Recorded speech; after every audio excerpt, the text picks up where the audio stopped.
The foul. It'll go on Trayce Jackson-Davis. Personal foul. That is his first foul of the game.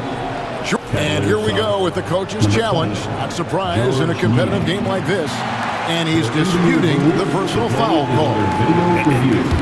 There will be 2 minutes to review the play. To detail what constituted the original personal foul.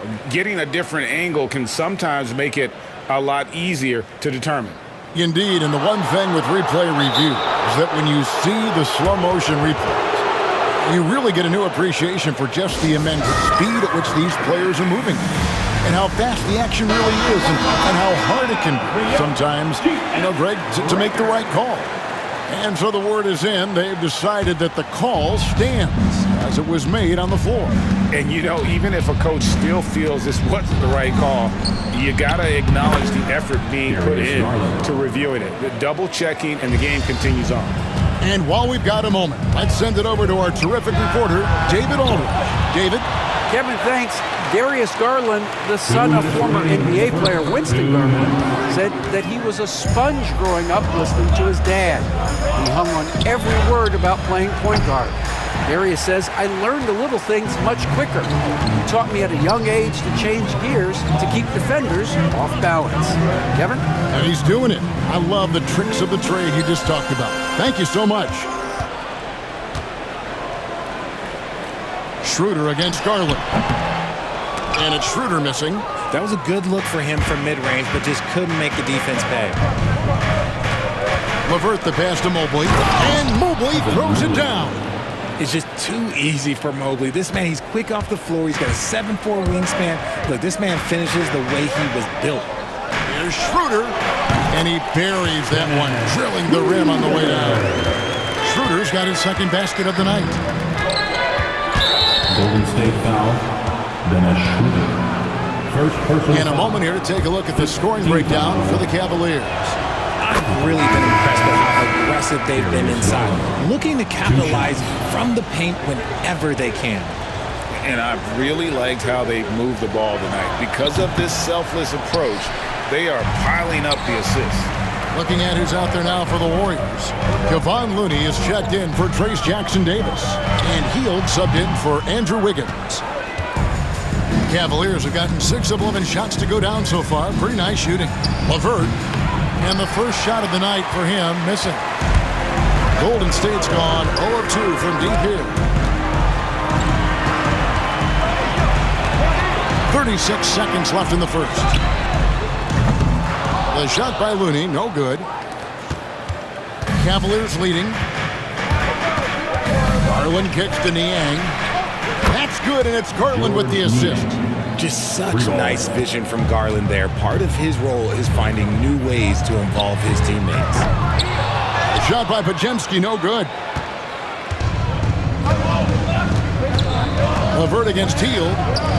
The wide open look here for Garland. Another three for Cleveland. I know what they say, defense wins championships, but you need some bucket getters too now.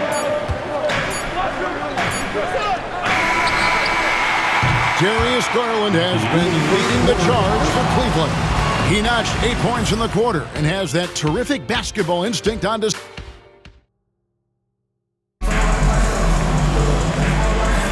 And for those of you just tuning in, the second quarter of action is where we're at right now. And from what you guys have seen so far from Cleveland, what's your take? Just a terrific first quarter, sparked really by their unselfishness. They're playing for one another and focusing on making winning plays. You love to see it. We've got Kevon Looney, Podziemski out there with Dennis Schroeder. Then it's Kuminga, and it's Waters in at the 3 slot. That's the group for the Golden State Warriors to start the second quarter. LeVert the pass to Strus. Wound up there for Allen. Up high to stuff the alley-oop. When you combine his length and leaping ability, Allen is a ridiculous lob threat. Unable to get the ball in bounds. They get called for the 5-second violation.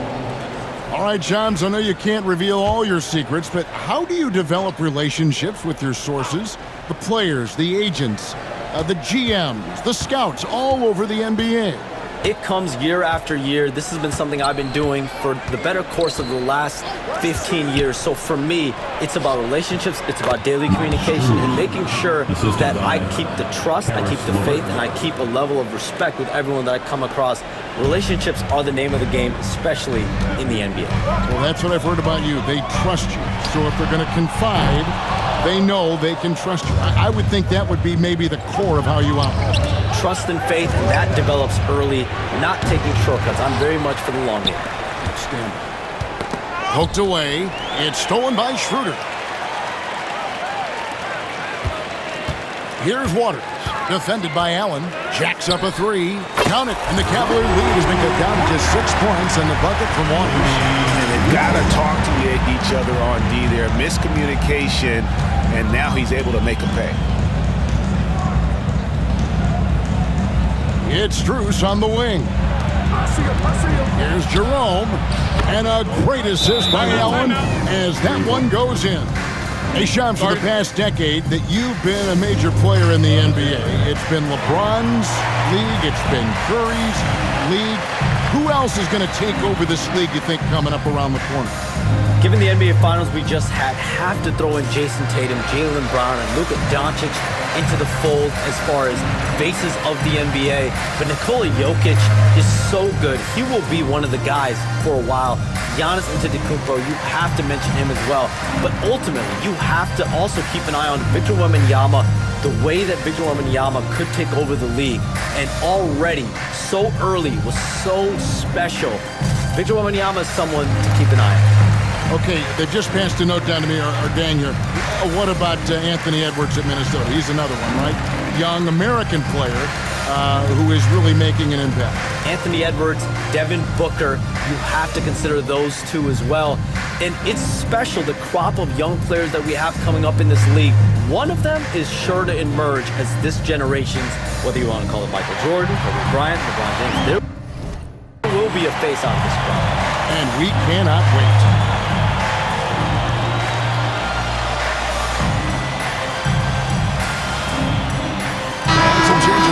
Warriors. Draymond Green has checked in for Looney. Payton comes in for Kuminga. And Stephen Curry subbed in for Dennis Schroeder. And then for Cleveland, Dean Wade, he's checked in for George Niang. Okoro comes in for Karis LeVert. And it's Garland in for Max Strus. To the inside, here's Wade, and then Wade slams it in. Yeah, Garland is good at finding his guys out there. He's selfless with the ball. Curry looking around. Puts up a three. And Okoro pulls it down. Not quite enough defense that time around. Just lucky he was off. Warriors trail by 11. And in last year's playoff, Shams, we did see a lot of players injured and unable to play. What are some of the solutions that may be being talked about that you hear about? People certainly ask, this is the result of the 65-game rule. Is it the more physical play? Is it the consequences of the regular season? The league is going to take a wait-and-see approach to determine if this is an issue they have to fix, but they do love the results of what this has brought as far as player availability moving forward. Yeah, they do seem sold on that 65 number, don't they? 100%. And at the end of the day, some of these injuries are flukish. There's a lot of, obviously, lower body injuries, and you can't measure that. I think the league is going to want to see more data over the next 5 to 10 years to really determine, does this rule impact the game or impact the game? And we have a moment to take a look at the best three-point shooting teams in the NBA. The Cavaliers, number one. The threat of deep shooting makes everything easier offensively. They've been incredibly accurate from long range. Tristan Thompson, he's checked in for Cleveland. Mitchell comes in for Jerome. Warriors trail by 16. Stolen by Garland. And with an update from the sidelines, let's check in with David Aldridge. Well, Kevin, we are seeing a new generation taking over the NBA. Commissioner Adam Silver says stars can be created much quicker these days. Sports is a meritocracy and talent gets rewarded. With a social media community in the billions for basketball and a global market for talent, new and different stars end up emerging. Kevin? Which is always good for the game. Great to see. And David, a great report again from you. Thank you. LeVert's checked in for the Cavaliers. On defense, the Warriors. It's a 16-point game. Wade passes to LeVert. Mitchell in the corner. Great D that time from Green. Had enough room to finish, and that's one he'll usually make. Here's Curry. We've got 1:48 left in the first half of the game. And it's Green missing. And here are the Cavaliers. They're on a 16-5 run here. Garland, no good. Oh, man, that's tough. That's definitely one he'd like back. Almost too wide open. They get the rebound. Second chance shot. Here's Wiggins. Fouled in the act of shooting. Gets the bucket anyway, so a three-point play chance for him. And part of the reason they're down is that they haven't been as strong in the paint here in the second. And the Warriors making a change here.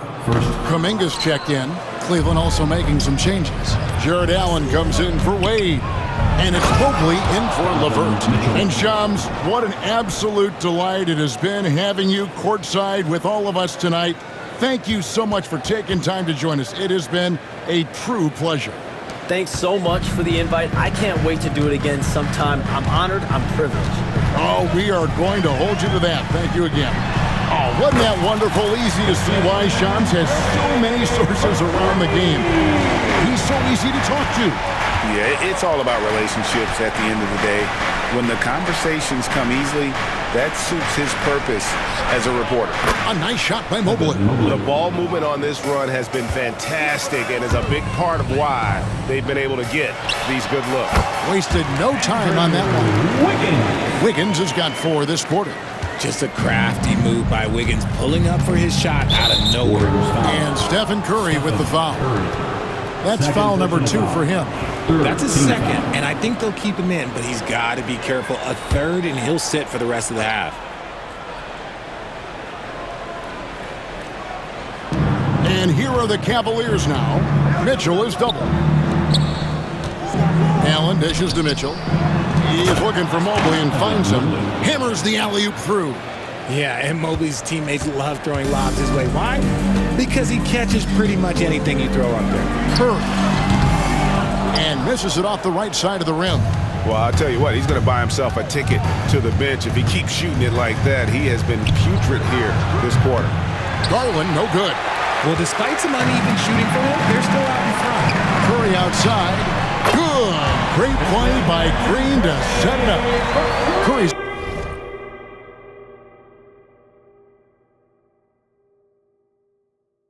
got 8 points. A quality pass, setting up a quality shot. It's just textbook basketball. Garland with the bucket. When you allow good scorers to get uncontested shots at the rim, no wonder you're losing. That's a great possession. Put your best players in a position to succeed. All right, David, thank you. We'll be back after halftime for the start of the third quarter.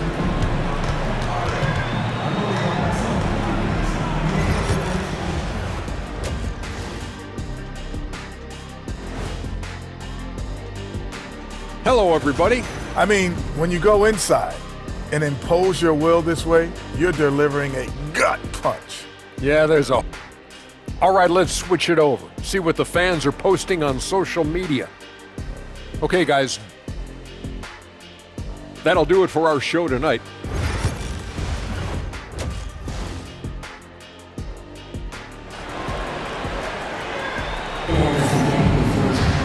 And as we dive into the second half, we'll find out if the next 2 quarters are any different from the first 2. So far, it has been a runaway. We're seeing a tremendous game here, guys, from Darius Garland. And the way that he has helped out with the ball movement has been a difference maker early on. And it's a role we don't always see him in, but he's done a great job tonight getting the rest of his team involved. And so in the game for the Cavaliers, a loaded backcourt. It's Garland and Mitchell. A lot of length inside. It's Mobley and Allen in the post. And it's Okoro in at the 3. Richard, something amazing about Donovan Mitchell. He averages over 20 points per game every single season. Yeah, he is just a natural, talented scorer. He beats you in so many different ways. What I like most